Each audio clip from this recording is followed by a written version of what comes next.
Blog Talk Radio. Blog Talk Radio.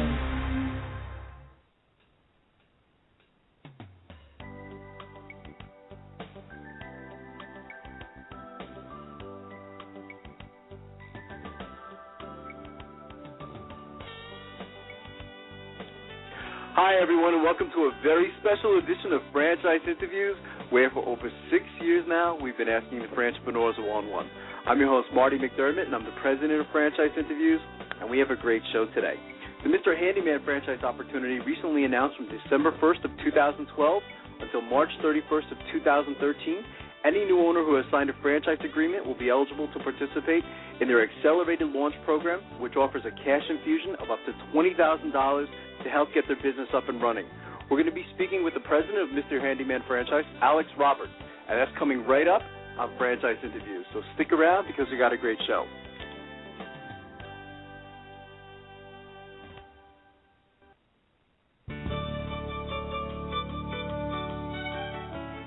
Are you one of those special people who are willing to go after your dreams and goals?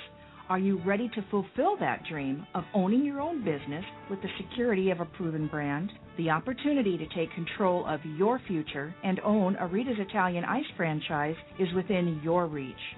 Rita's is seeking success-oriented individuals who are ready to make a change in their life, and Rita's offers unparalleled training and support to assure your success. And did you know the frozen treat industry is a recession-proof industry, and there are Rita's in 23 states currently with 540 stores open. Rita's Italian Ice has been around for 25 years and is listed as a top-performing franchise by the Wall Street Journal. Now here's the really good part. Rita's Italian Ice is a unique and amazing taste treat. It's smoother than a snow cone, and it combines ice with real fresh fruit. The real fruit adds dramatically to the taste, and it comes in over 40 flavors. The ice and fruit are mixed on site and made fresh daily, and it is delicious. You'll want to know more about this exciting and successful franchise opportunity. Go to www.ownaritas.com and get all your questions answered. That's www.ownaritas.com to take control of your dreams and future today. You don't want to wait any longer to be a part of this adventure. www.ownaritas.com.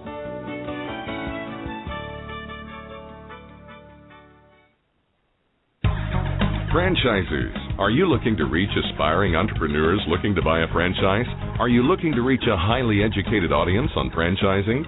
For over 6 years, Franchise Interviews has been giving an up-close, behind-the-scenes look at franchising and entrepreneurship through our website, franchiseinterviews.com, where you can hear and read interviews as well as get tips from some of the most successful sources in franchising. Our weekly franchise radio show where each week you get to hear a new interview with franchisers, franchisees, franchise authors, franchise experts, and attorneys, and our podcast, Great Quotes in Franchising. For more information, go to franchiseinterviews.com or call us at 610-905-2919. That's 610-905-2919.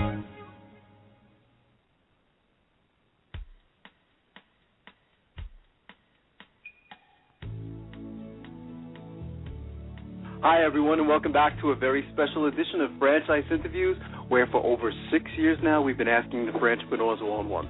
I'm your host, Marty McDermott. I'm the president of Franchise Interviews, and we have a great show today. The Mr. Handyman franchise opportunity recently announced from December 1st of 2012 until March 31st of 2013. Any new owner who has signed a franchise agreement will be eligible to participate in their accelerated launch program, which offers a cash infusion of up to $20,000 to help get their business up and running. And today we're meeting with the president of Mr. Handyman Franchise, Alex Roberts. Hey, Alex, how you doing today? Great, Marty. Thanks for having me. Oh, it's my pleasure, Alex. We're really excited to have you on the show today and talk about this accelerated launch program. We would like to start off asking our guests, where are you calling from today, Alex? I'm in Ann Arbor, Michigan, so it's nice. Another beautiful day in Ann Arbor. Lots of snow on the ground and freezing rain, and my kids are home because it's a snow day. because of the ice and icy roads. There you go. It's the same thing here, actually, in Pennsylvania, except we had delayed openings today. So yeah, I think it's a little colder than where you are. We could be out in that Yeah, we could be out in that blizzard out in the Northeast. That's true. That's true. Things can always be worse, right? You guys have a great franchise opportunity. I've been following Mr. Handyman for a long time, so I'm very familiar with the franchise concept. Maybe you could talk a little bit about the history of the company. Yeah, well, Mr. Handyman's been around since 2001 as a franchise, and it really came about because the reality of the situation is in the home improvement industry, it's very difficult for people to find people that want to come out and do the smaller jobs and do them well and guarantee the work and provide excellent customer service and that type of thing. And so Dave Lavelle, who is the founder of Mr. Handyman, he was out in the Boston area, started this as an independent company and built it up to a large business serving the entire Boston metro market. But Dave, being the entrepreneur that he is, wanted to take it to bigger heights and franchise the model, and he partnered with Service Brands International, which is our parent company here, back in 2001, and launched it as a national franchise. And we've been off and running ever since, and celebrated our 10-year anniversary back in 2011, and going on year 12. That's great. That's great. I mean, and the 10 years, it's always a nice milestone in franchising too, isn't it, Alex? From what I understand, is hitting that 10-year point is always a big thing. Yeah, one of the things too is our franchise agreements are 10-year terms, and so it's wonderful now that every year we're having several franchise owners that are coming through that cycle of celebrating 10 years in the franchise system, and they're renewing their franchise agreements for another 10 years, and it's it's a wonderful story. That's fantastic.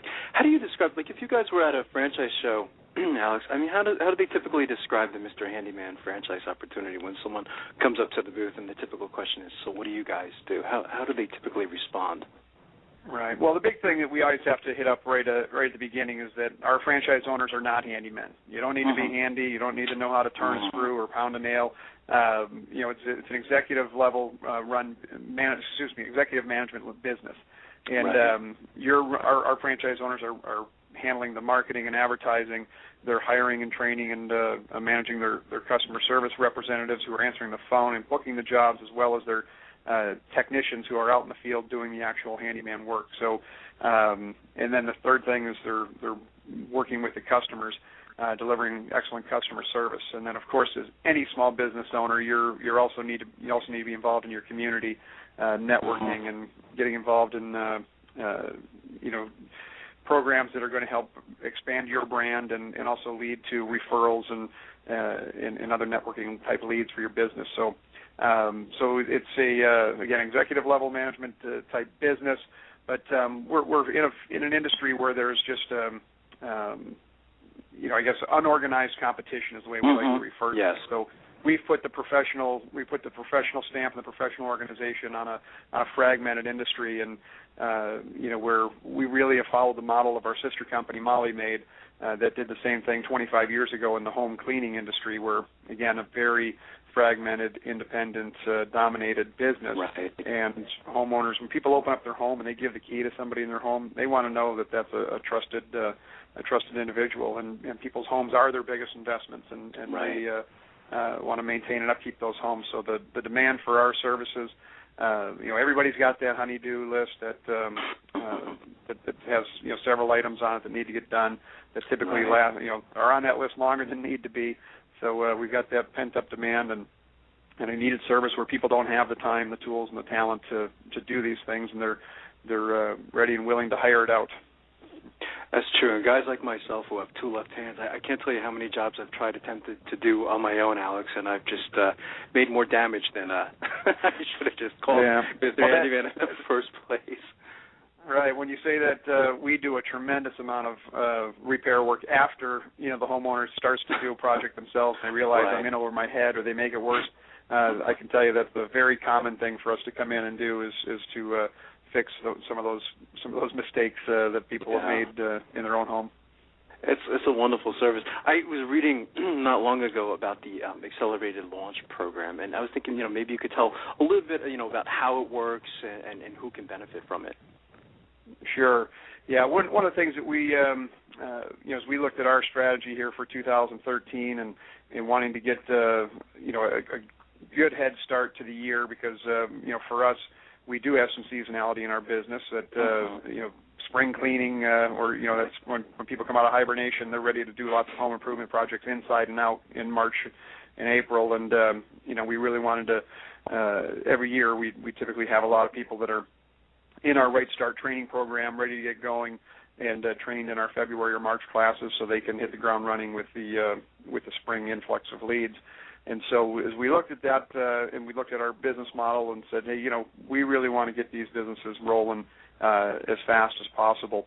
And so we put together what we call the Accelerated Launch Program, as you mentioned, ALP, as we refer to it here. And we're taking $20,000 of that initial franchise fee that we collect, the $49,900 that we collect up front. We're going to take $20,000 of that, and over the first 12 months in business, we're going to reinvest it in their franchise in business-building activities. And so this isn't in place of their working capital that they're already bringing to the table. They still need to bring that same working capital. They still need to, hit the ground running with that marketing plan and the operational programs that need to be in place. However, we're going to boost it with another $20,000, and so we'll do supplemental marketing plans to complement what they're already doing. We may, use that money to invest in the use of the call center or some of the different operational things that are already going on in our business. And so we're going to look at their business plan as we do with every franchisee. We put together a 12-month and a 24-month financial plan and a 12-month marketing plan right out of the gate, and we'll see where they are with their investment, and then we'll take, I guess, as I said, the additional resources and plug them into their business so we can help, get their lead flow up quicker, get their efficiencies, their operational efficiencies in place, and help them, get their cash flow going as quick as possible so they can really benefit right out of the gate. Which is great. I mean, investing, of course, in the first year, because, I've always understood that, of course, the first year being, I guess, the most challenging year, too, Alex, yes? It is, yeah. I mean, I don't know if you're a fan of Joe Matthews, but Joe is a good friend of mine that I've known for years. Joe's been on the show. Yeah, he's fantastic, yeah. I imagine he has, but he refers to that first 18 months as the grind stage. Yes. And there's no question, people come out of the franchise recruitment process and doing their due diligence, and they're usually on an emotional high when they buy the franchise, and they're just so excited to get going. And then once you begin the training and you get into it, you realize, boy, this is a lot of hard work, and it's you're getting out there. And the wonderful thing is we've got the proven systems and the things in place that make it a heck of a lot easier than if you were trying to do things on your own.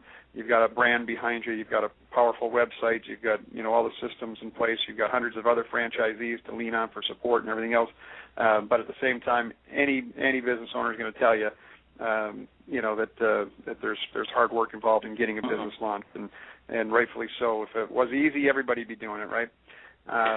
Absolutely. But yeah, so it's a grind that first year, 18 months to go through the acquiring or the acquisition of your initial customers, because typically the markets you come into, you don't have that brand recognition and presence unless there are neighboring owners in the area. But it takes time to build that customer base, and it costs money to build that customer base. It takes time to build your team of employees, and out of the gate, you don't always have the first people you hire aren't always with you for life, and it takes time to build that cohesive team and everything else, and the things that we're going to do to help acquire more customers faster, to help them build their team of employees by providing them with the opportunities to produce more jobs, and that all those things out of the gate are going to help them get through that grind stage faster and make it a lot more palatable. That's well said. What have been the results for the Accelerated Launch Program so far? I mean, when I first read about it, Alex, I said, wow, this is a really great program. So what have been the results so far? Well, we actually are just beginning. Okay. We just launched it in December as basically a promotion in our franchise development piece. So all of the candidates that were in our pipeline looking at buying the franchise, became one of those caveats to say, hey, if you close by March 31st, we're going to provide this piece back in there. So we've since that time we've closed 3 new franchise agreements with an owner in San Antonio, Texas, one right here in our hometown of Ann Arbor, Michigan, and another one in Long Island, New York, that are all in the training process and will be training in the next couple of months and then launching their business. We still have another Meet the Team Day at the end of this month and 2 more scheduled in the beginning of March already. So, we expect to have, half a dozen folks that have taken advantage of that program. And come March, April, we'll be beginning that cash infusion. And you'll have to have me back on the show, later the year or beginning of next year. I can tell you how it helped benefit those early launches. That would be fantastic. What characteristics do you look for in your franchisees, Alex? Yeah, that's a real good question, and I think as I mentioned before, and I think it's a bit of a myth is people think that all of our owners need to be handy, and I can count on one hand the people that have actually come from the constructions or trade industry. The biggest thing we look for are people that are goal oriented, that are tenacious, that have a personal energy level that they're going to invest in launching their business. The second thing is great leadership skills. And, as I mentioned, as a business owner, in our model, you're dealing with people all day long. You're dealing with your employees, you're dealing with your customers, you're dealing with other business owners and networking.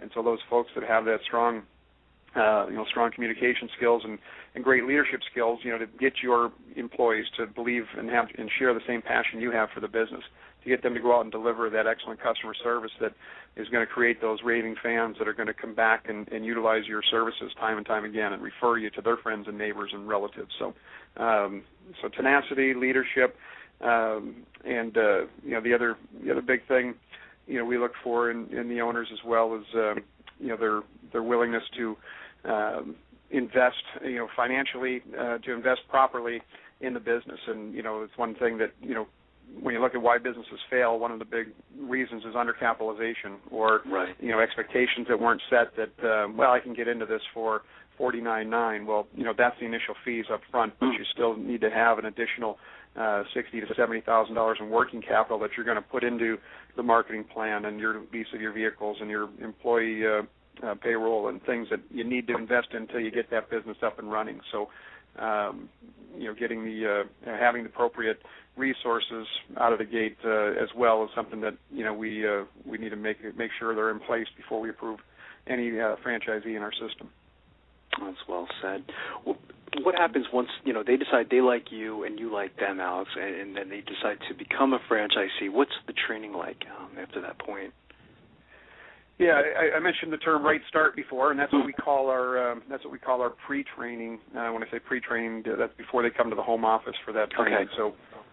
So the day they sign their franchise agreement, they enter our Right Start program, and we've got a new business manager that now becomes their main point of contact, and it's about a 6-week process that we go through Right Start, and that's setting up your corporation, getting your business account set up, getting your financial plan, as I mentioned, that 12 and 24-month financial plan in place, building your 12-month marketing plan. It's ordering your materials that you need for your business, from the vehicles to the, little things like invoices and letterhead and, thank you notes and all those types of little things that go along with it. But they go through that Right Start, which is there's a lot of online training modules that they go through for education information.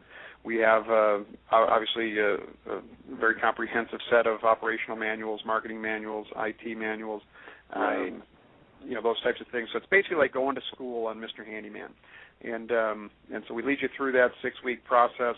And then at that point, once you've completed all those initial things, you come to Ann Arbor, Michigan for a 5-day, week-long training at the home office. And now this is, more, again, classroom-style training where we teach our owners how to run this business and how they deliver the service, how they manage their employees, how they utilize our software, how they maximize their marketing dollars, all that type of stuff in the home office training.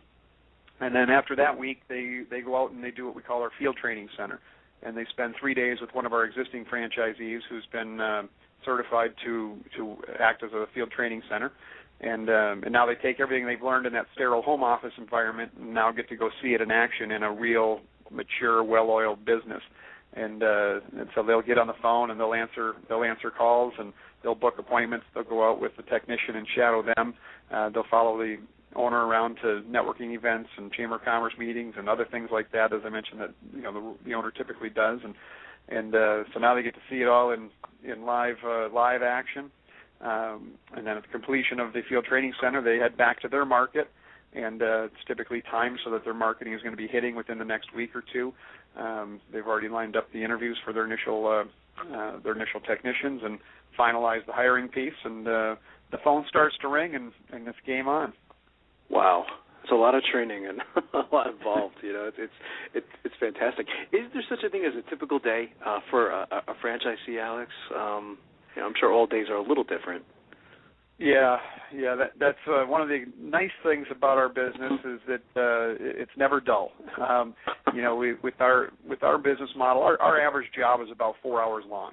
Okay. We love those ones that are 8 hours that you're in the same home all day long with your technician, but that's not every customer. So it's typically about a half a day. As I mentioned, we do all kinds of jobs for customers, and so for a franchise owner, your day typically starts the same way. In the morning, you're getting your technicians off to their first jobs, their first appointments, and this is typically done actually the day before. They're dispatched to where they need to go, but you're, as the owner, checking in to make sure they're on their way, and that the day is starting off on the right foot.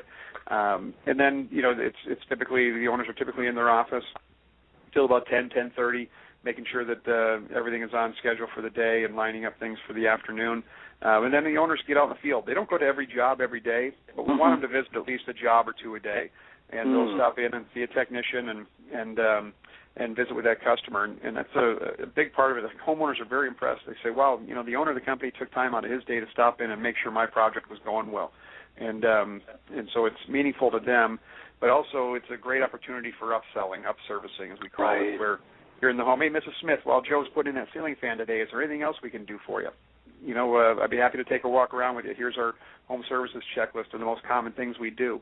As I noticed, as I walked up, I noticed your screen door doesn't close properly and the gutter's hanging off the roof. Right. Those are things we can do for you today.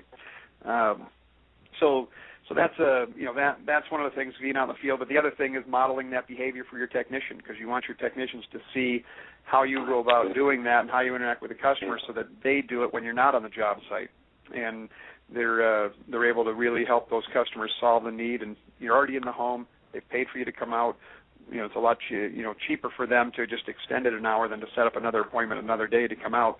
And so that's one of the things they do. Then the owners are typically, again, getting out, as I mentioned, doing some networking. So calling on, we do about 20% of our revenue comes from commercial business, and 80% from the in-home residential things. So they're going out to restaurants and retail shops and other small business owners, as I mentioned, and drumming up relationships that are going to lead to commercial business, and building strategic alliances with other companies like roofers or plumbers or pest control companies, people that go in and do things. They might make a mess or have to after they've completed their job, there's handyman work to be done afterwards. And so we want to be on their speed dial, that they can refer us for jobs once they've finished things.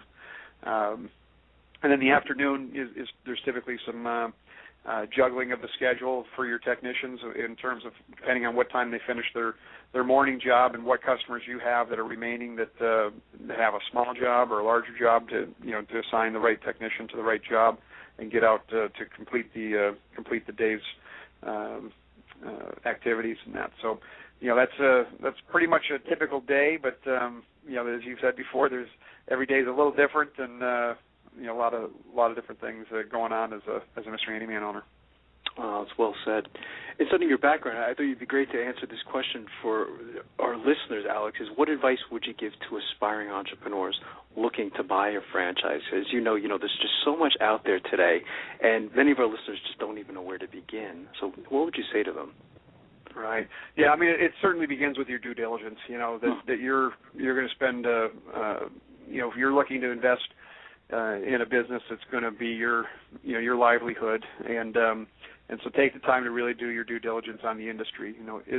is the demand there by the consumer? What's the competition like? Right. How does this company differentiate themselves from the competition? For me, in our industry, it all comes down to customer acquisition, and so understanding, does that company have a very comprehensive customer acquisition marketing plan? Are they ahead of the curve as it relates to an online presence, and are they in the game as it relates to social and social media and local optimization and mobilizing their sites as everybody's on their phones and iPads and tablets as they're looking for service providers, and they're reading reviews and all that stuff. So is that company primed and on top of things that's going to help you with your business acquire those customers. So I guess it really ultimately comes down to doing your homework and making sure that the industry and the company you're with is going to give you the opportunity to really excel and put you ahead of the competition. And the other thing too is the passion for the business. And as I mentioned before, with us, people don't have to be handy.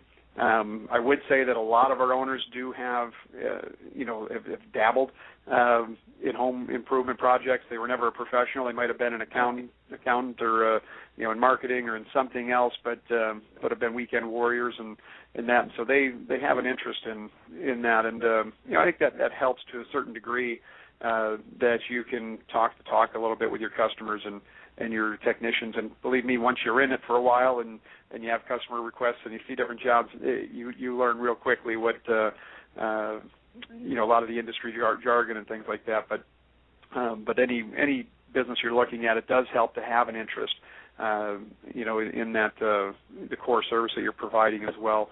But I can tell you, one of our top owners in the system is a guy who was a screenwriter out in Los Angeles and never turned a screw in his life, but just he could never find anybody to come to their home to do these projects. All of their friends just complained all the time, does anybody do a good handyman? And that was what drove him to start looking at this business. And today he's got $1 million franchise in Southern California. And so it's again, if you have any, but his biggest thing, he's got passion for customer service, and he doesn't care or know the first thing about fascia board and crown molding and things like that, but he knows how to handle people. He knows how to motivate his employees. He knows how to deliver exceptional customer service, and that's what he's built his business on. And that's a big piece of our model, is that delivering of the excellent customer service. Wow, that's a great example. So being that you're the president, I could ask you, what's in the future then for Mr. Handyman? I mean, if you had a crystal ball and was like looking 3 to 5 years down the road, Alex, what's next? Yeah, well, a couple of things. With any business, you're always looking for, that additional market share, additional revenue that you can acquire. And for us, we're in the home doing these small jobs on a regular basis, and what we do is we gain the trust of these customers. We gain the trust of these homeowners. If we show up when we say we're going to show up, we're in a branded vehicle with a uniformed tech who's had a background check, has been drug tested. We guarantee our work. Again, we're insured, that type of thing. And so the homeowner knows you, trusts you, and wants you out there. But most homeowners have several items, as I mentioned, their to-do list. But then there's also, updates to the bathroom, or putting in new cabinets in the kitchen, or maybe finishing out the basement that's unfinished at this point. And up to this point, we've really stayed away from what we call larger projects, longer projects or larger projects. Right. And somebody wants a bathroom remodel. It was, we really don't do that. Why don't you call a contractor? And right. But what we do every day is we replace toilets every day. We replace vanities. We replace sinks and faucets. We've set shower tubs. We typically do those and have done those things for years, but we have never done them all together. So why not? And it was because we never provided the tools and the training and the resources to our franchisees to, our model is time and materials. So they're charging by the hour. And when somebody wants a bathroom redone, they're not going to say, oh, you're $88 an hour? Okay, just give me a bill at the end. They want to know, is this going to be $2,500 or is this going to be $25,000? Right. And so we we just hired, not just, I guess it's been a year now, we hired a construction management gentleman who's got a background in custom home building and remodeling that's come in and has spent this past year building the toolbox of resources and training programs for our owners to be able to go out and properly estimate these jobs and how to profitably produce these jobs. And so we see our owners being able to, again, we're not changing our model. Our core model is still that time and materials, 2-hour to 2-day jobs in the home. But, if we can continue to delight these customers and provide services on some larger projects that are going to, bump up the revenue for our franchisees, that's one area that we're putting a focus on as a system, and see our owners certainly doing a lot more of those types of projects. And then the other piece I mentioned a little bit before was the commercial versus residential business. And one of the other things that I did last year when I took over as the president of the company was hired a commercial development manager, and somebody that's working with our franchisees from a local level to educate them on how to go about acquiring this business. There's different service levels required when you're dealing with commercial businesses. Generally in restaurants and retail stores, they need things done right away. They can't live with a dressing room door that doesn't work or, a kitchen tile that's out, so you need to be able to service those clients fast, in a shorter time frame. There's just different protocol that needs to go on with those programs. So training the owners on how to go about doing that, and then establishing the relationships with national service providers that are going to push work down to our local franchisees. And so we've had great benefits from that this year already. However, we're just scratching the surface, I believe, as far as what really is available in that marketplace. So we're continuing to really kind of open up that market share from, the blinders on of, residential home repair and maintenance to, residential and commercial, smaller and larger projects.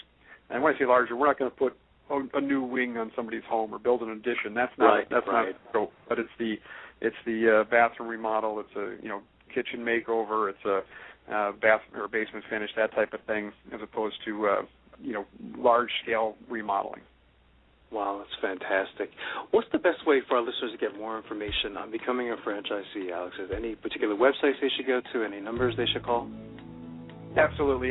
www.mrhandymanfranchise.com is our franchise development website, and 1-800-289-4600 is our toll-free number that'll connect you right with our franchise development department that can begin the due diligence process as you look into the Mr. Handyman franchise. That's fantastic. And I want to thank you again, Alex. It's great to finally have you on the show, and I'd really like to invite you back next year as we watch this accelerated launch program. I think it's going to be fantastic for you guys. Great. Well, I really appreciate you having me on, and all the best to you the rest of the year. Thanks so much, Alex. And we'll be right back with more franchise interviews.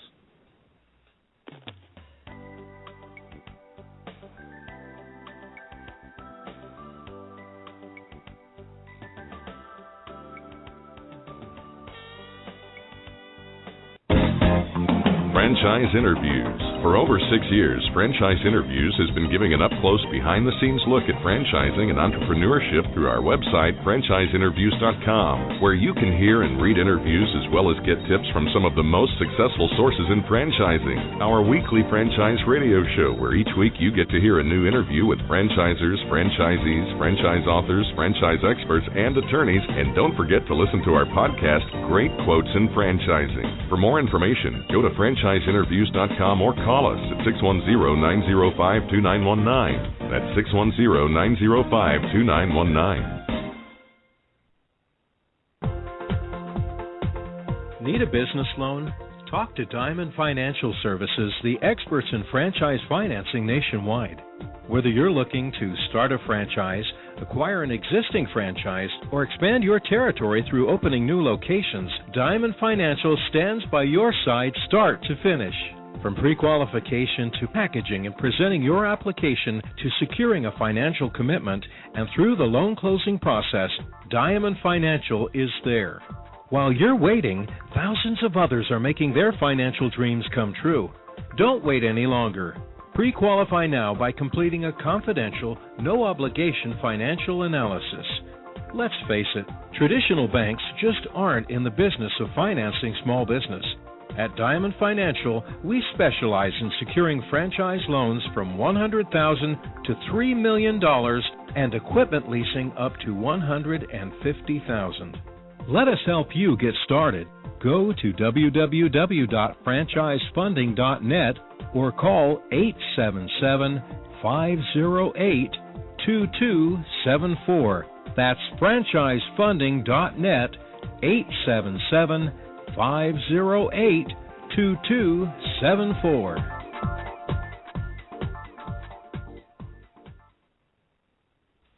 Hi everyone, this is Marty McDermott, the president of Franchise Interviews, and welcome to another edition of Great Quotes in Franchising, where each podcast you get to hear a great quote in franchising.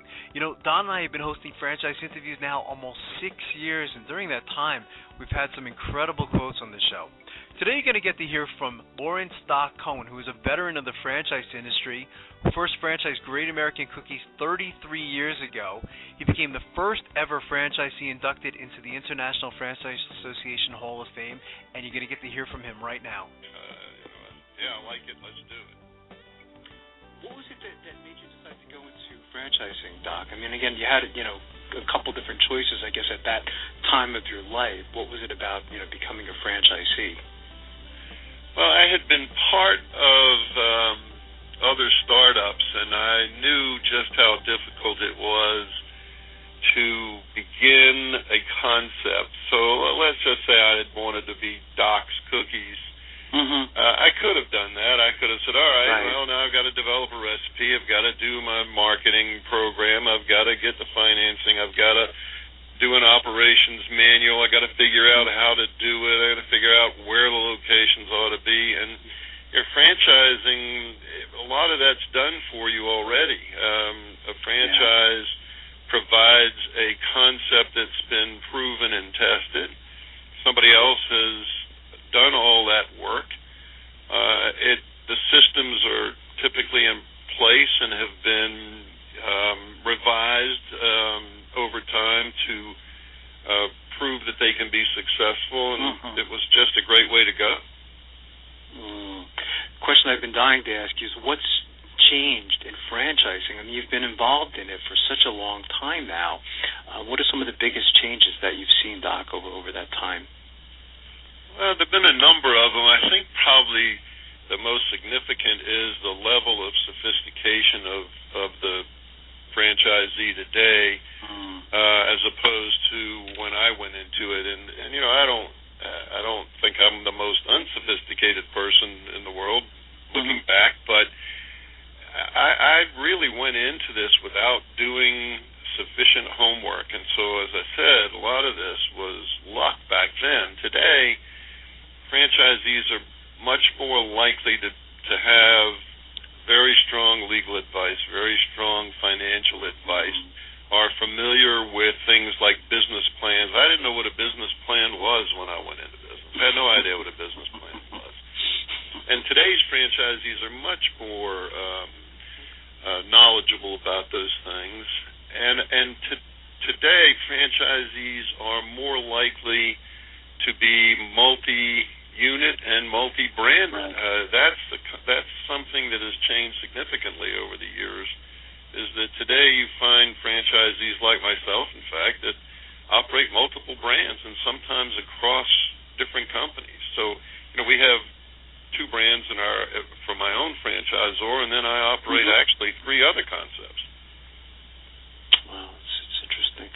Are you surprised about the number of franchise systems and the number of industries that are now franchising, Doc? I mean, when you first got into this, going back 33 years ago, I mean, there weren't as many systems, there weren't as many industries.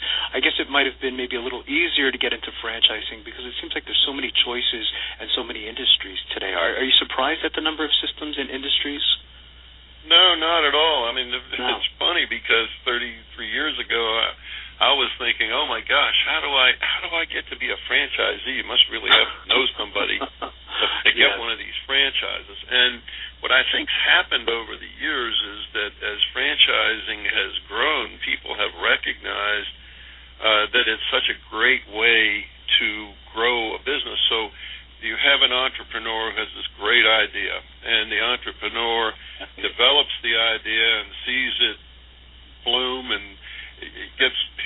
gets going with it, and it's really fantastic, and then somebody else sees it and says, gee, that's a great idea. I'd like to do it. And as an entrepreneur, you may be sitting there with limited capital, and you say, well, yeah, I can teach you how to do this. And you really get excited about the prospect of teaching someone else how to do the business that you've developed and grown. And I think that's what's exciting about franchising.